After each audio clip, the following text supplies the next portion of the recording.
Andrea. Hi. Hello, everyone. I actually lied and told Andrea earlier that I lost my phone and all kinds of things just so I could run out and order. Can you all hear me?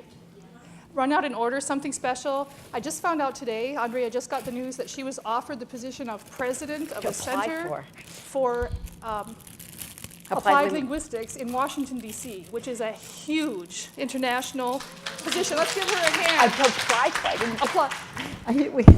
So just a little something. So sweet. Thank you. Sorry. Wow, we are polished. Oh, that is so sweet. Oh yeah, there's. May I pin it on you? Yes. Okay. I'm being pinned. It's college. Here we go. I got an idea. So I try not to draw blood here. Okay. I couldn't resist. It's too special. How many people will get invited to do that? Not too many. You're so welcome. Thank you. This is so sweet, so thoughtful, so special. And here I was so concerned that she lost her phone. Ladies and gentlemen, welcome to a talk by Dr. Andrea DeCapua about meeting the needs of students who have limited or interrupted formal education. In our state, those are English learners. We focus on a group of English learners who have that kind of background. And I'm incredibly honored and pleased to be able to have Andrea DeCapua here on campus to give this free talk. She is, I want to tell you a little bit about her, to introduce her. She is one of certainly the preeminent scholars in the world in the area of students with limited formal education, in particular in her development, along with her colleague Helene Marshall, of the only fully articulated curriculum model for serving life called the Mutually Adaptive Learning Paradigm, or yes, there's an acronym. There has to be, right? It's called MALP, and there are, right by Sue Couture, Sue, give us a wave, there are some flyers describing her books and her work about that. If you'd like to pick one up, feel free. Andrea has had a fabulous and storied career. She was a graduate of Columbia University Teachers College. She did her PhD there, and she has taught at a number of institutions, including NYU, including College of New Rochelle, Florida Atlantic University, Long Island University, etc. Fantastic. As you might be able to tell, she's a New York girl, and she's had... I'm dressed in black. Yeah, right. Well, we do that here too, right? But she's also published an array of articles and 7 books to date.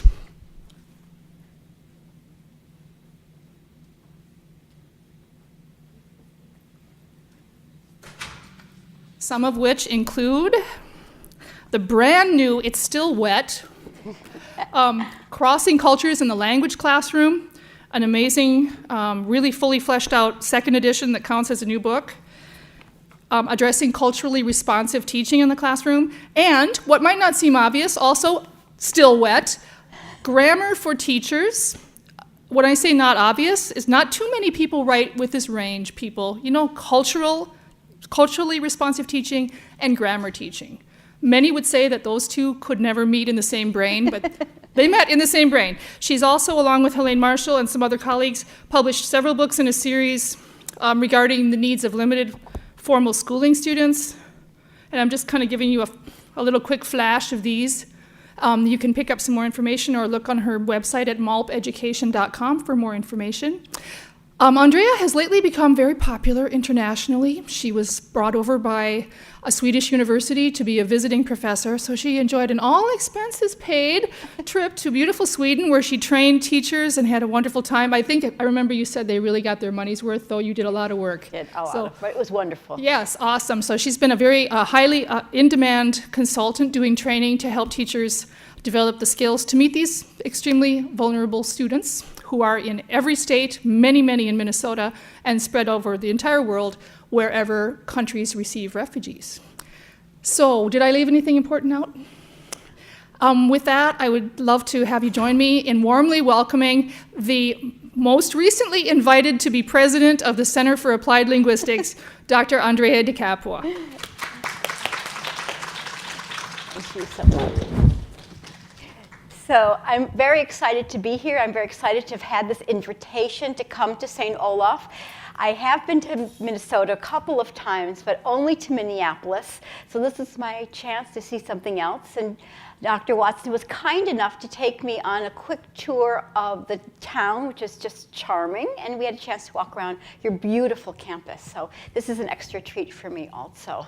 So thank you for the invitation. And I hope afterwards also that I'll have a chance to chat with some of you more on a personal basis. I do have to say I wasn't invited to be president, but to apply for the position of. But it was still a great honor, and thank you so much for this. So how many of you, just a quick show of hands, are familiar with SLIFE? You've worked with SLIFE, you've come across SLIFE, anything to do with SLIFE? Anyone, could you just raise your hand quickly? That looks like a pretty good audience. Great. Okay. I only have 45 minutes, so I can't do, and so we have time for some questions, and I'll try to keep into that timeline. I could actually talk to you without stopping for probably 4 or 5 hours.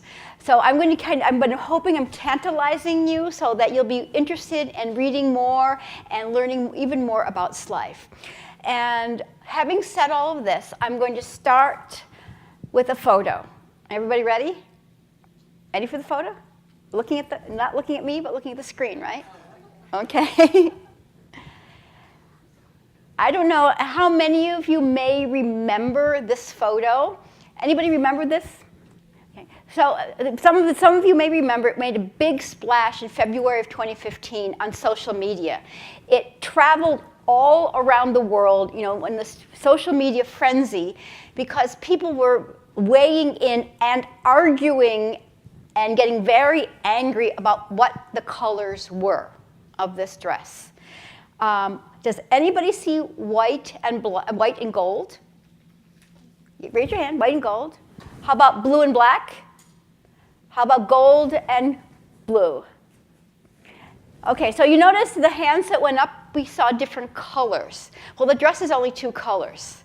So what is interesting about this, not where the people were arguing, of course we get the cognitive psychologists, we get the neurolinguists, everybody coming in and weighing in on this, saying color we think is absolute, but it really isn't absolute. And color, of course, context has a role in your brain and all of that, but language and culture, okay, so their linguistic influences, your cultural influences, and your prior experiences really form how your mind is going to look at color.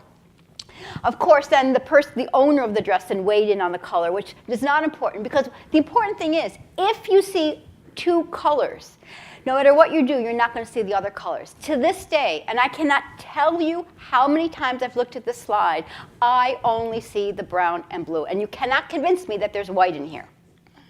And that's how it is. And this frames my conversation today, which is that our ways of thinking and learning are shaped by our prior learning experiences.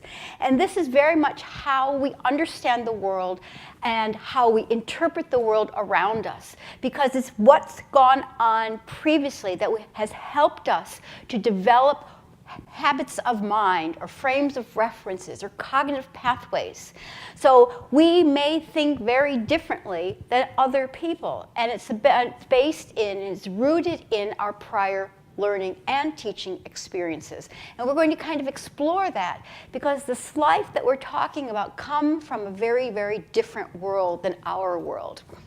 And I'd like to take a moment, and you said a lot of you raised your hand about SLIFE, but I really want to talk a little bit more about who SLIFE are. So who are they? Well, first of all, we can talk about SLIFE, and then we can talk about other L's. And this is very difficult because it's not really a dichotomy, and we'll come to it. And if I talk about other L's and SLIFE, it makes them sound like there's some other group, those people. But the way we want to think about it is the other group, the majority of English language learners, these are students who come, and really what they need is language. Right?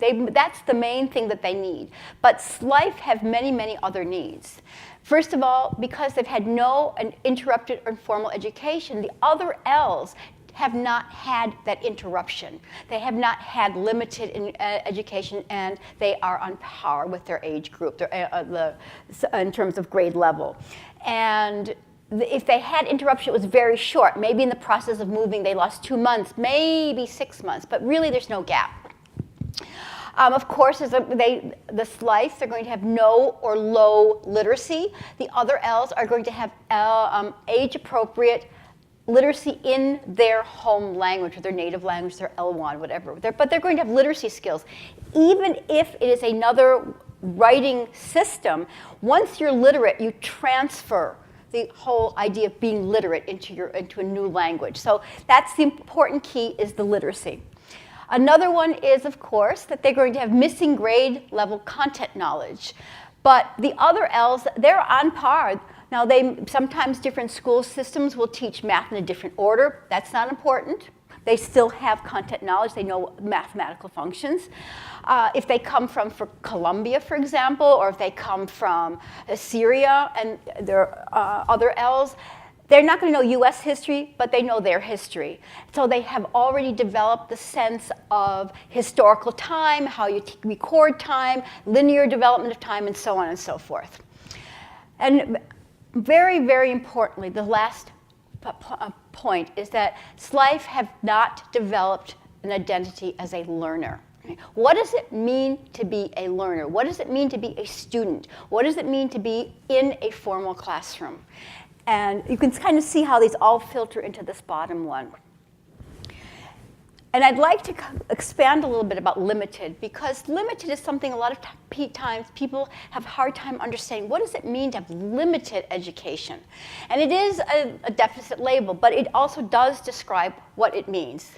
So if there was prior schooling, right, the kind of schooling they have had will have been very, very different from what our expectations are. So perhaps it was a school where there were very few or no supplies. Maybe the supplies consisted only of a paper and pen, a slate, or maybe one notebook. Maybe there were very few textbooks. If there was a textbook, or just one, it belonged to the teacher.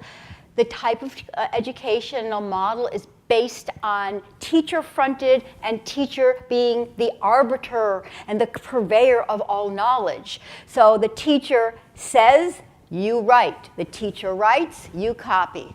So literacy is not seen as a process, but it's seen as something that you do in terms of copying. Same thing with reading, you're repeating. The knowledge is more or less repeated verbatim back to the teacher, either orally or in writing.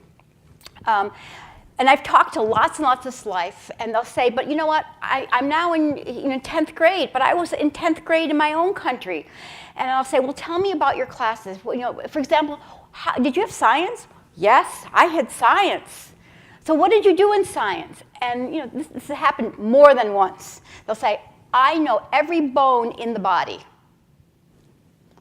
But they don't know the scientific method. They've never done an experiment. They've never gone into what we think of as science. So they have had education, but their educational experiences have been not what we expect at that age level and that grade level. So that's why we talk about it in terms of being limited. Now, when we think of SLIFE, and as Dr. Watson mentioned, SLIFE, there are lots of different SLIFE. And we can think of this as a continuum. So for example, over here, this is where all of you are, okay? Full participation. You've been formally educated, and those of you who are here, who are teachers and professors, not only have you had full participation in formal education, but you are the purveyors of formal education. So you're all the way over here. Now the SLIFE can range anywhere in here. All right? They're coming from another learning paradigm. Some of them may come to us. They've never ever been in school. There may not even be a written tradition for their language. So they're coming here, so print is completely new to them. Some, as we saw before, may have had some limited education. Maybe they were in school for 3 or 4 years. Maybe somebody else came was 10 years. There's a whole range that they come here.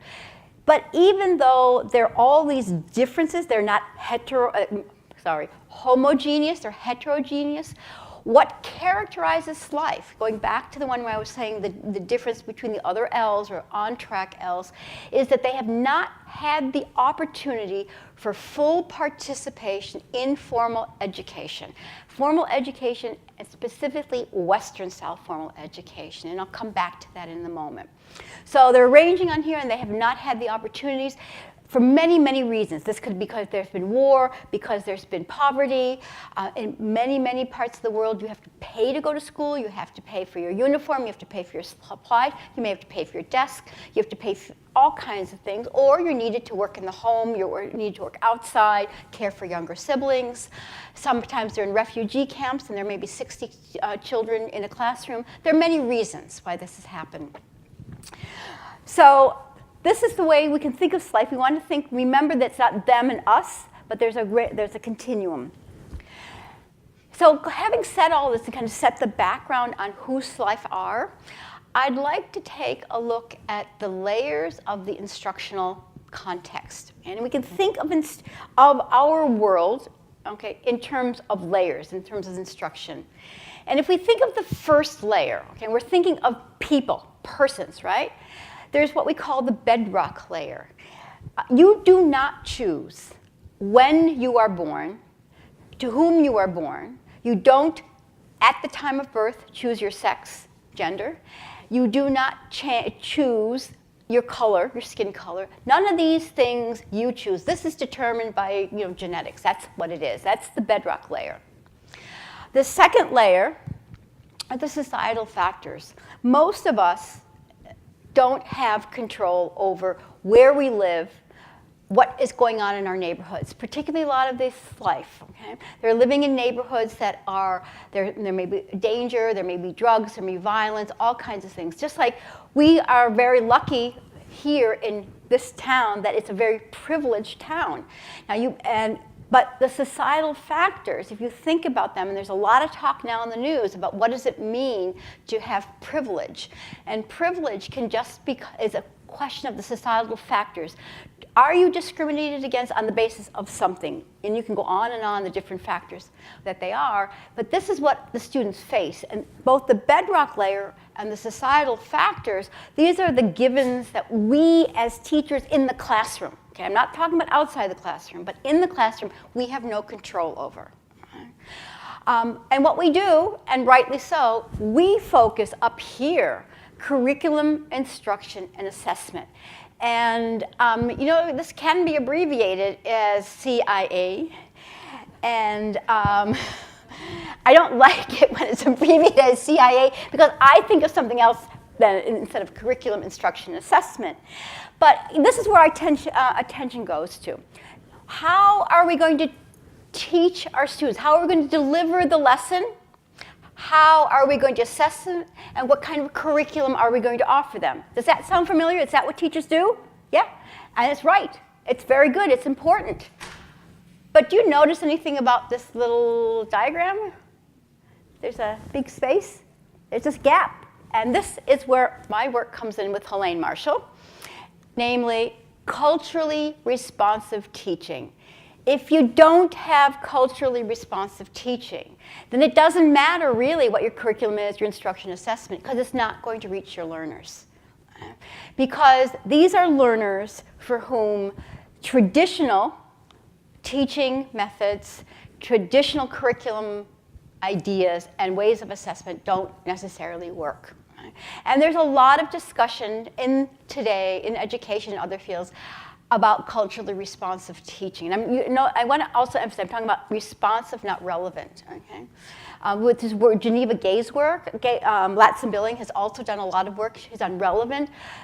And what Geneva Gay emphasizes is when we are responsive, we are responding to the needs of our students. And that's what I want to emphasize here. And if we know who our students are, then we can make sure that we're working on this. And this is, again, what we want to focus on. And it's not just for SLIFE, it's for really all struggling learners. But particularly, if you don't provide this ramp for the SLIFE, they're not going to have a lot of success for the most part. So let's look at culturally responsive teaching. And we're going to think about this in terms of underlying cultural differences. Is anybody familiar with the iceberg model of culture? Yeah. Okay, so you notice, what's the biggest part of the iceberg? Where is it? Underneath, right? It's under the water. And this is the metaphor for culture, because the part that we see immediately in culture, the food, the dress, the music, the art, what people often say big C culture, that you immediately think of, that, and it's immediately visible. That's only a tiny, tiny, tiny part of culture. Most of culture is invisible to us until we're confronted with the other. So how we think, how we behave, our values, our norms, our assumptions about teaching and learning, they're all down here. So what we're going to be looking at today very quickly, we're going to be looking at 3 major underlying cultural differences here. So as I said, we're going to be looking at 3. And as we do that, I'm going to look at first some assumptions of education here in North America. And I'd like to look at these assumptions, and I want to see if you agree with me in general, overall. And remember what we say about the word assumption? And you think about it, assumptions are things that you don't know that you think because they're invisible to us, right? So think about these. So here are some important assumptions of formal education in North America. The goals of K through 12 instruction are to produce an independent learner and to prepare the learner for life after schooling. Yeah? And 2, the learner is ready to engage in literacy-based tasks and participate and demonstrate mastery on an individual basis. So these more or less are the assumptions of education here in North America. And not really just North America, but Western South formal education to some degree. So now let's take a look. Remember I said we were going to look at some cultural differences. So let's look at them, and we're going to come revisit this later. So let's look at our first major difference. And the first major difference has to do with the preference for oral transmission versus print transmission. And we live in a world of literacy. Our world is literate, and anything that deviates, and I use that word advisedly, is seen as deficit. So I have some photos up here, and before I look at the photos, I want to ask you if you could raise your hand if you have with you a laptop or a tablet. Raise your hand. Okay? All right, keep your hands up. Not everybody had their hands up yet. Would you raise your hand if you have with you today a writing pad? And it looks like we're getting almost there. Would you raise your hand if you have a writing instrument such as a pen or pencil with you? Do we have everybody's hand up? Okay. So you are obviously in this world, a world of literacy, where we don't function without literacy. And we may think we don't read very much, we're too busy, but you see this sign over here? It's a street sign, right? A highway marker. Well, research has shown that if you are literate, you are constantly reading. Even if you know the route and you've taken this route 1,000 times, you're still reading the signs. That's what we do when we're literate. We read all the time. And my favorite example is the New York City subway. Anybody here ever been to New York City subway? Okay. So it's very big and it's very confusing. It used to be only letters and numbers in the old days, but then they decided to help people who were unfamiliar with it make it easier to negotiate. So they added colors to the lines. So you'll notice over here you've got line with colors. But it's actually the orange line, but it looks yellow here right now. So it's the N and the Q and the R. So knowing the color is not going to help you if you don't know the letter. Because if you're in Manhattan and they're all on the same track, right, and you go on the Q, you're not going to end up in the same place that you might have wanted to if you really needed to get on the R. And that's, again, another metaphor for our life revolves around print and literacy, and that's our preferred mode. Whereas the SLIFE, they come from all the other parts of interrupted or no formal education, and even if they had the limited, print is not their world. They have extremely strong oral skills. They prefer to get their information from others. They want to share information with others, and all of it orally. And I have 2 quotes here from 2 different students who made the transition to our world, and they came from the world of SLIFE. And the first one is Vietnamese. Right?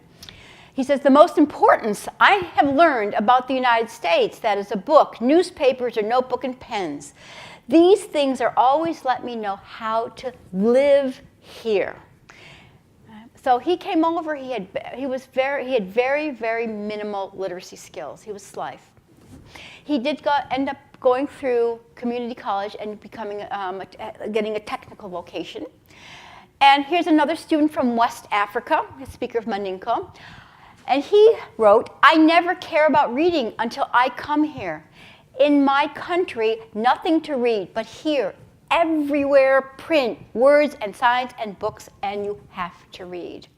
So you can see how they have come into our world and they've seen a very different world of print.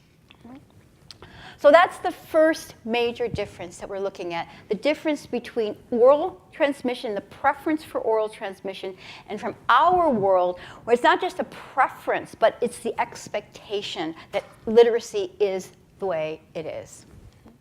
So we're going to look at the second major difference that I want to look at today. And this has to do with the dimensions of collectivism and individualism. Has anybody ever heard any of those terms before, collectivism and individualism? Okay. And I'm going to talk about them a little bit more.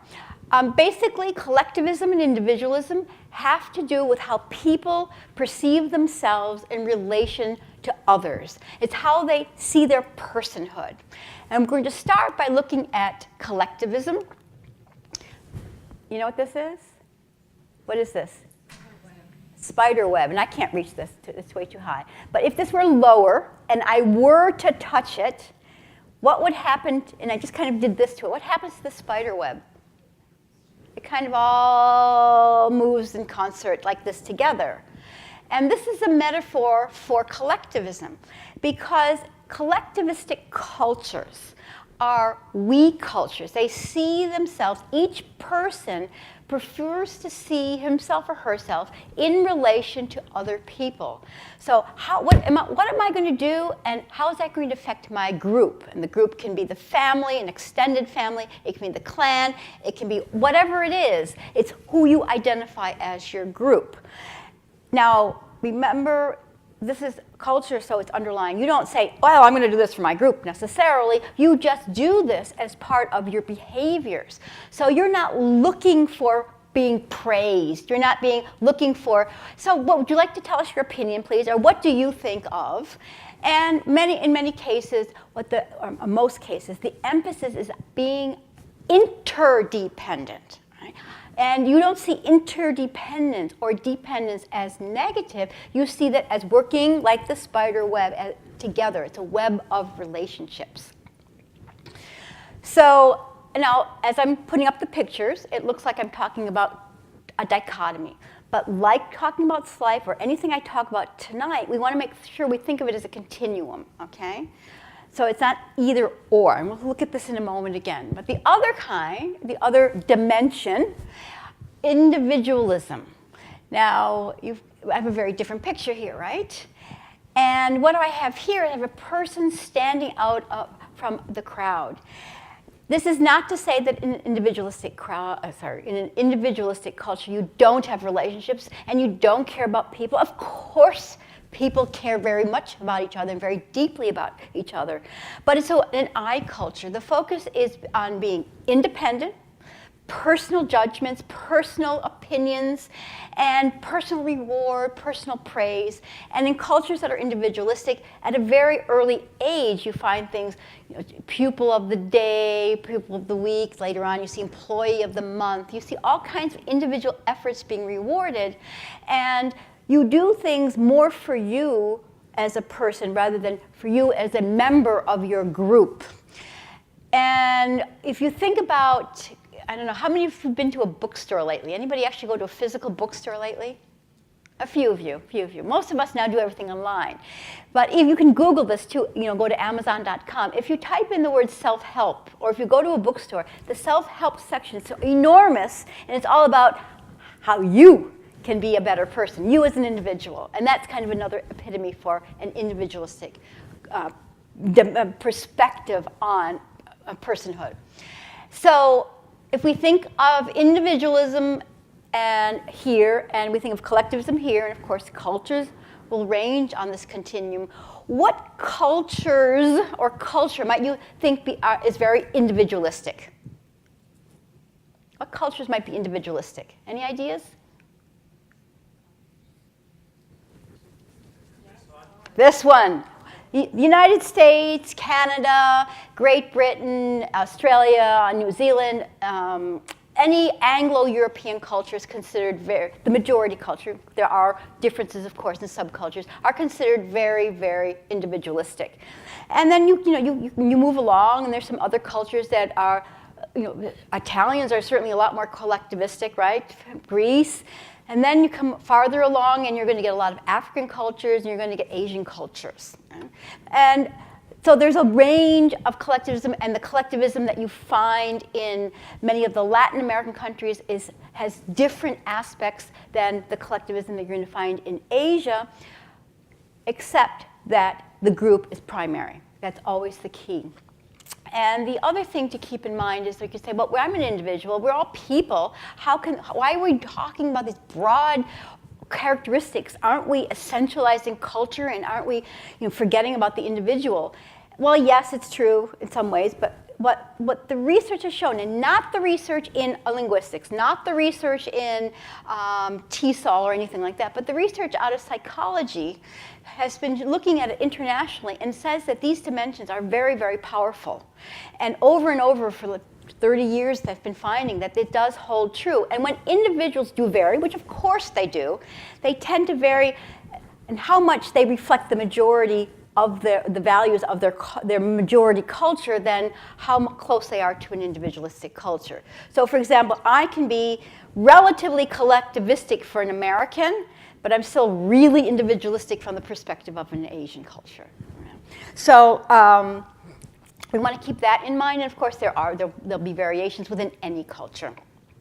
But these are powerful dimensions that we want to keep in mind when we're thinking about life, because over 70% of cultures in the world are closer to the collectivistic end of the continuum than they are to the individualistic end. So chances are that the life or struggling learners in your classes are going to be from the collectivistic perspective. And even if they have been trained by their formal educational system in some colonial systems, it's very individualistic in the classroom when it's very teacher-fronted, they themselves are still collectivistic outside the classroom. Okay, so that was the second major difference, which I'm going to sum up, make it really easy. I like to use visuals, but now it's a mental one. You have a snowball, and here you have the snowflake. Now, isn't that appropriate for Minnesota? Okay, so let's look at the third major difference that I want to look at, third cultural difference. And we're going to look at the different ways of learning. And we're going to look at ways of learning, informal ways of learning. And informal ways of learning is learning that takes place in the socio-cultural practices of the family, of the community. It's where you learn what you need to learn at the time you need it. So what you learn is immediately relevant because you put it into practice when you need it. It's not age dependent. You learn it when the family, an older person, or the community deems that you are ready to learn it. Doesn't need literacy. Literacy is not important. And you don't separate older and younger. You don't have separation going on. And it's very much the apprentice model of learning, where you have imitation, you have practice, you have feedback. Generally, it's modeling feedback, and you continue to practice until you master, and then you teach the next generation, so to speak. Formal education, and I'm talking about Western-style formal education, but the Western didn't fit in there neatly.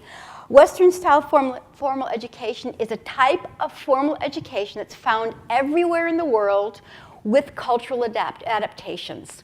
And it's premised on scientific ways of thinking, logical modes of thought, and it takes place in a formal classroom, in a formal school building, with trained teachers, with formal curriculum, and most of it is learning how to learn.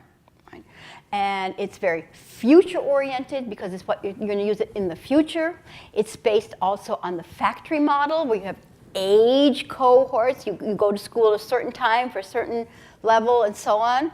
And knowledge is divided into subjects, right? We always talk a lot about in education now, we want to have more cross-disciplinary. Well, you wouldn't have to have that issue if it was before the factory model and knowledge wasn't quite divided that same way.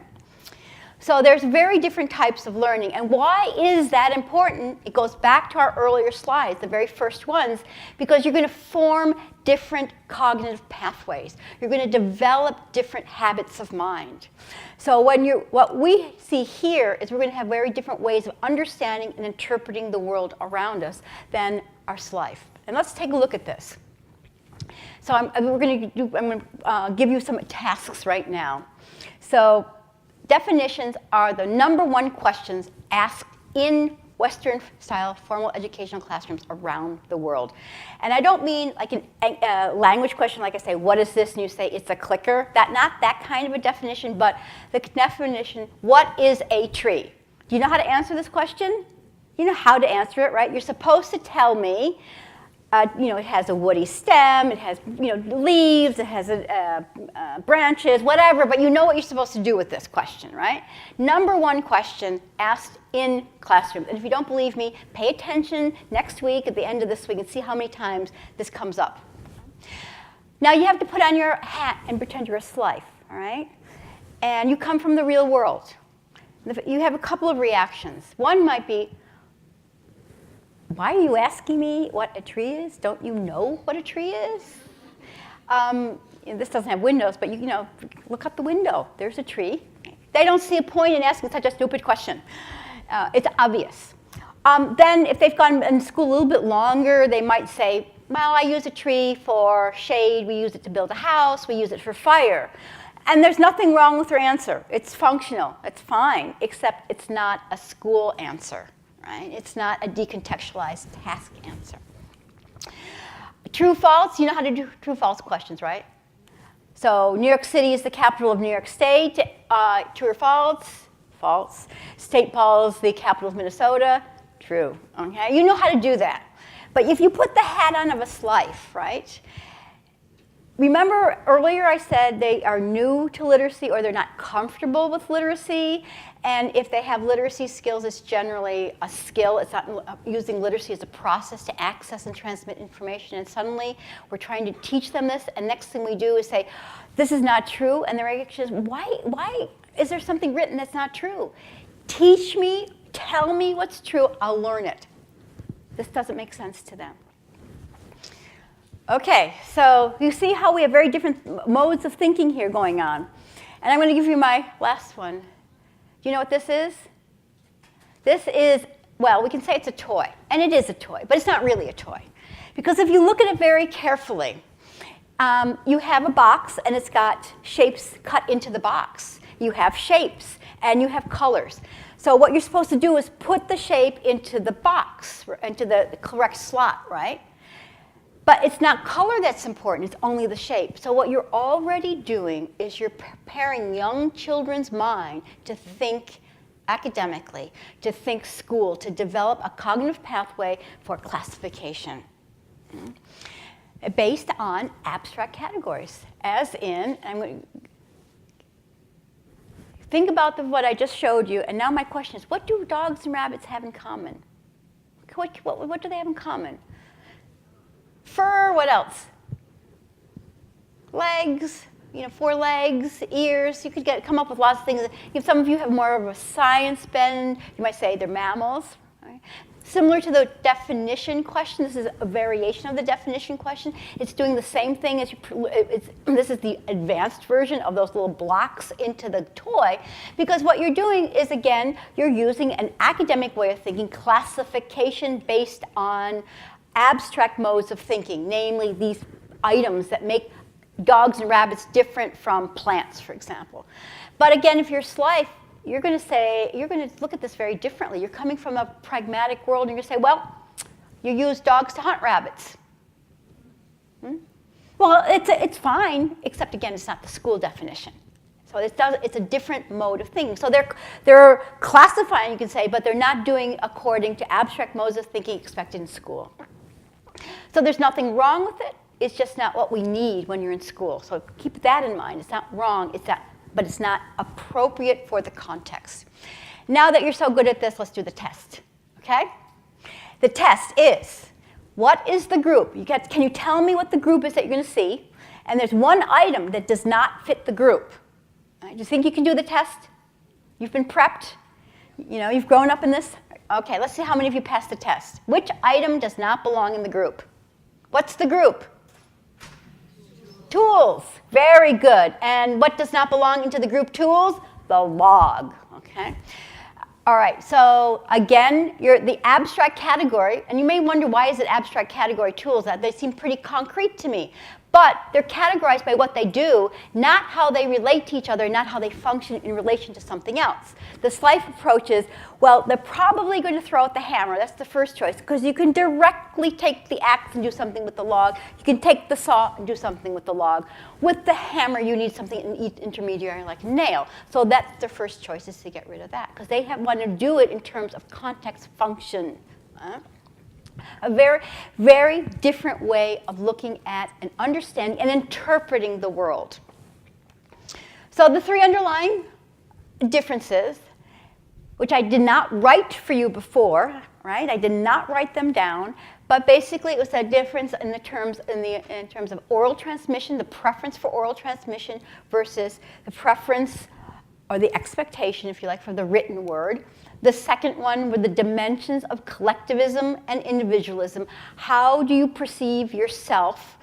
Do you perceive yourself more in terms of being an individual or in relation to others? And finally, the informal ways of learning and formal education and the different cognitive pathways that are formed because you are practicing different ways of thinking. So those are the three underlying differences. And now we come back to our assumptions. Remember the assumption slide? And I said we're going to come back to this. And if you look at that and you think of these three cultural differences that we talked about and our assumptions, if they're collectivistic, most of them are collectivistic, they're really not going to be too interested in being an independent learner. They're not really comfortable with that. And they're certainly not that comfortable doing things on an individual basis. And that also is related to informal ways of learning where you learn with others, right? You have a mentor or you're in a group or whatever. So again, this is not very comfortable for you. And this again means that you're not very comfortable being an independent learner. And if you are learning in an informal and within informal ways of learning, well, remember I said everything's concrete. You learn what you need at the moment that you need it and you implement it. It's not learning for the future, which is how we learn. We learn to learn, and we think about for the next grade, the next level, the next subject area, or for career or whatever, or college. So, and of course, literacy is not their world. So they find the centrality of literacy challenging in our classrooms. Even when we think we're not doing a lot of work with literacy-based tasks, we don't realize how much we do because it's our world. We don't see it. So this does not describe Slife. This does not describe who they are, how they learn, and how they access and transmit information. So what happens, they come to our classrooms, and they come with lots and lots of knowledge. They've got these incredible funds of knowledge, especially if they're adolescents. They are adults many times in their own communities and their families. And then we put them in our classrooms, and everything's kind of strange and off, and nothing's working right, and they're facing what we call cultural dissonance. Cultural dissonance. So what we're seeing is a very different world that they now are entering. And the world is very difficult for them to understand. And I'm going to kind of jump into this because I want to quickly get to MALP. I know we're going to. And if we look at this, and again, I've kind of put it into a dichotomy. It's not, remember. But for the purposes of our conversation, if we look at Slife and we look at you as classrooms, and we can think of education in terms of, or learning in terms of aspects. We can think of 3 aspects. We have the conditions, the processes, and the activities. Conditions, what learners expect and need to have in place in the classroom. Processes, how you prefer to access and transmit information and learn new material, and activities are the tasks that are used to build mastery and demonstrate competence. So very quickly, they're coming from informal ways of learning. They expect immediate relevance. We have future relevance, right? Interconnectedness. Remember the collectivism. They know who they are. They know where they belong in the web of relationships. They know each other very much. We emphasize independence. And if you think of the difference between going to kindergarten and being a senior in high school, you know what I mean by independence and how well you know your teachers and your schoolmates. Shared responsibility. That means working together. Okay, it's different than interconnectedness. But when you decide you don't know the answer, you just turn to the person next to you, you get up or go to the other corner, somebody who might know something more. We emphasize individual accountability. Oral transmission.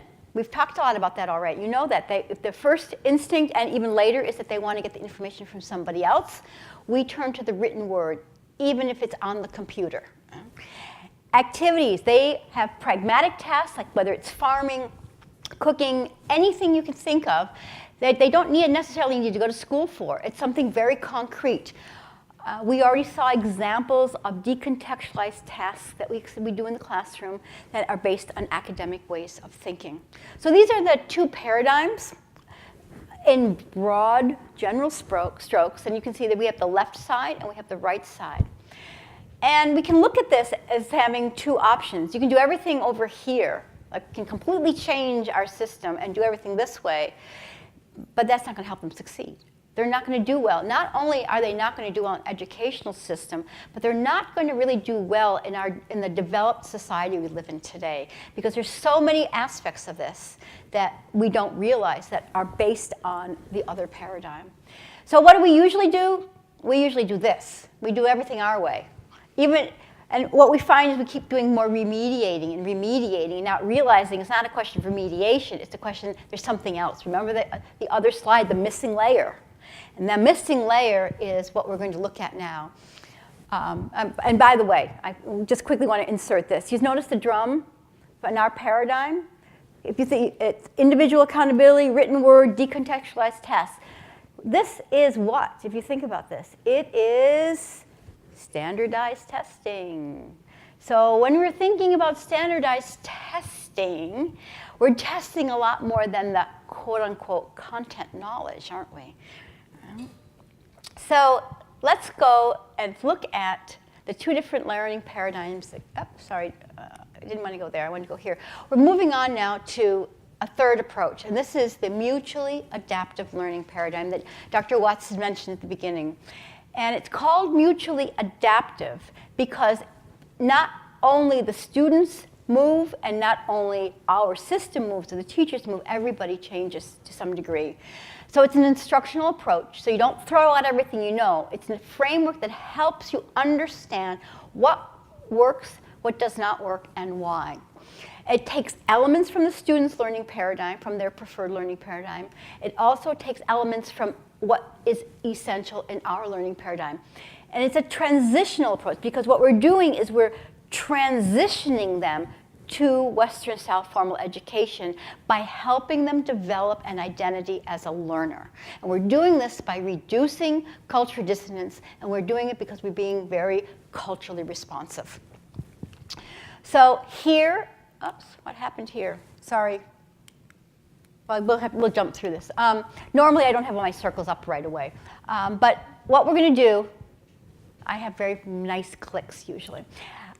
Accept the conditions. We can accept the conditions. It's very easy for us in anything we do to make sure there's something immediately relevant to the students. And immediately relevant does not mean relevant to the curriculum. Okay? It means to the students. And that, again, they have to feel that it's something that means something to them. We are going to make sure there's something that we're doing that builds interconnectedness, that fosters a learning community in our classroom. So they feel that there's this classroom climate that they want to be a part of, and there's a web of relationships going on. Now, they have preferred ways of learning, and we have expectations. So what we're going to do is we're going to combine them. So we're going to make sure there are plenty of opportunities where they're allowed to work together any way that they want to. But at the same time, we're going to make sure that there are times that they have to do things individually. So that when it comes time for high stakes, that they are ready to do it on their own. So we're going to have this natural back and forth. Sometimes they do it together, sometimes they don't, so that it becomes automatic. And oral transmission with written word, usually what happens in ESL, what we do, and this is appropriate, in ESL for English language learners, we talk about something, then we write about it.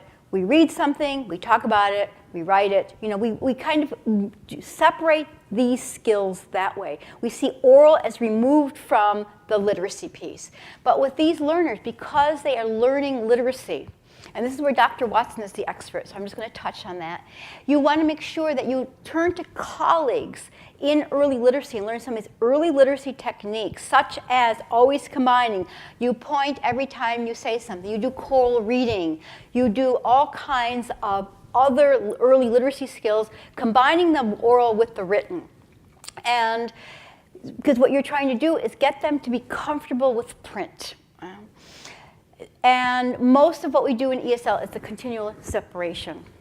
And this is one of the key elements here of MALP, is this one, because this is the neglected area in education for struggling learners, particularly SLIFE.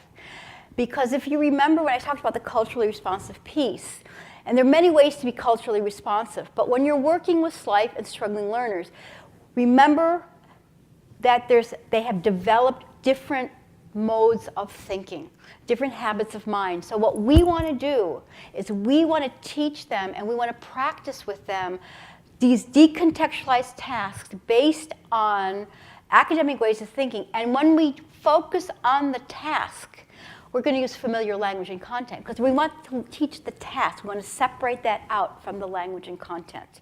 So if you are teaching, for example, comparison and contrast, which is very difficult if you've not explicitly learned how to do that, then you're not going to also have all kinds of difficult content. You're going to make sure that it's something that they're familiar with. One of the things that we've done to help you is developed, it's called the teacher planning checklist. It's not just a checklist. This is just a small snapshot. I want to say Snapchat. A small snapshot of what it looks like. It's available on in our book, and it's also available on the MALP Education website for free. And what you do is you use it in planning, reflecting, and observing. So you not only check, but you have to explain. You have to explain, and you'll see it parallels MALP. You've got A, accept conditions for learning, B, combine processes for learning, C, focus on new activities for learning, and you've got the two elements under each one. Now, it's not realistic to expect that in every single lesson you are going to have all 6 elements. But in a series of lessons, you must have all 6 elements. Because MALP is a puzzle where all pieces have to be together. You can't pick and choose because it's a framework where everything works in concert. So, and if you really are being culturally responsive, you are able and you are focused on each time including one of these, at least one of these elements. So the best way to implement MALP, project-based learning. I know, do I have a few more minutes or do I need to stop? Okay, so project-based learning, very, very learner-centered, allows for lots and lots of differentiation because when you're working with SLIFE, you have large ranges in their abilities, but there's always something everyone can do. And it certainly is easy to incorporate all elements of SLIFE. And first question I'm going to ask here, and I'm going to answer it too, is what is a project? Project from the MALP viewpoint is not the kind of project most of us think of when we think of a project. We think of the science fair project, we think of a newsletter, something very long and involved. Well, we're talking about SLIFE. So when we talk about SLIFE, we want to think of it in terms of the Matryoshka dolls or the nesting dolls. A project can be very small and self-contained. It can just be a poster. Because remember, we're also teaching them how to be a learner and how to participate in school. And many small projects can lead to a larger project. So they can be single, all by themselves, stand alone, or they can build the bigger project. And I'm going to give you an example of one of my favorite projects. Does this look like a project to you? Probably not so much when you were thinking of project, right? Martha was a teacher of SLIFE in a self-contained classroom with a large population from various countries, but including many Roma. And the problem was that attendance was a big, big problem. So she came up with this idea to have this project where when they had to have these, by the way, she's done the writing. They can't really do the writing. But they came up with the reasons that they were absent. And you'll notice that they're color-coded, okay? And so they wrote all the different reasons down. And the students had to decide, I was absent because. Now, you'll notice over here, it was raining, over here. I don't have an umbrella. I'm just going to show you two. Over here, I had to interpret for my aunt. I had to go with my parents because no one could pick me up at 3:30. And over here, I had a sore throat and headache, and my stomach was hurting. So you see the three categories. They're categorizing, right? But it's familiar content. And what they had to do, they had to negotiate. They had to decide. She wrote them all out. They had to decide which categories go on. So there's already critical thinking going on because they have to provide justification. They have to reason and explain. And then they started realizing how their reasons for not coming were not really school reasons for not coming, different values and expectations of what schooling is. And here in the middle, this is really interesting because they're all from very collectivistic cultures. For example, here, where was it? I had to go to the airport to say goodbye to my cousin. Can you imagine offering that as a reason here? But if you're from a very collectivistic background, your cousin could be as close to you as your own mother. You and your brother, you would not just let them go off. You can't just do that.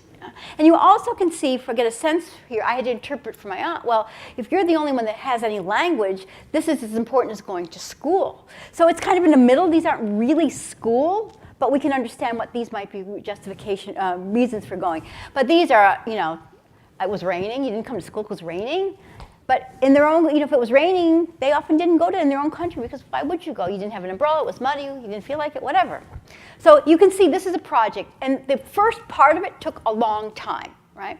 Because they had to learn how to read all the words. They produced this. And anytime during the year students came in, they had to point to their excuse and point and read it out loud to the rest of the class.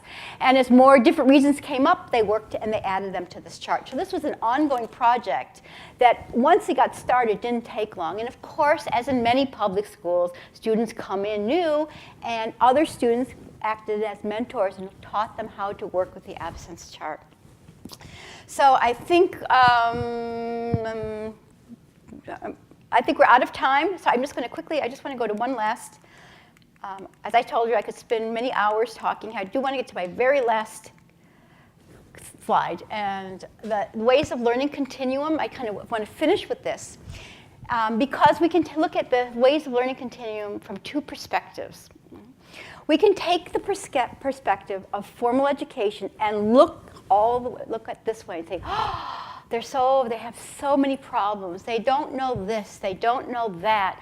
They just lack. It's a deficit view. And it's a really culturally based view because we're looking at it from this perspective. It's a deficit view. But what we're not doing is we're not looking at it and say, wait a minute, they're coming from a different learning paradigm. They have very different ways of thinking and understanding and interpreting the world. They're not better, they're not worse, they are different. So we're taking a dissonance view. So we're taking a dissonance view. We're getting away from but they don't have to. They're bringing something different. How can we be culturally responsive and help them bridge that and transition to our world? And in conclusion, we want to create fertile spaces where there's equity, not equality, but equity, where everybody has an equal opportunity, where there is enrichment from their perspective, from our perspective, and engagement. Because one of the problems that we often see is that they become disengaged because they're facing the cultural dissonance, and the curriculum, instruction, assessment do not address their needs. Thank you very much.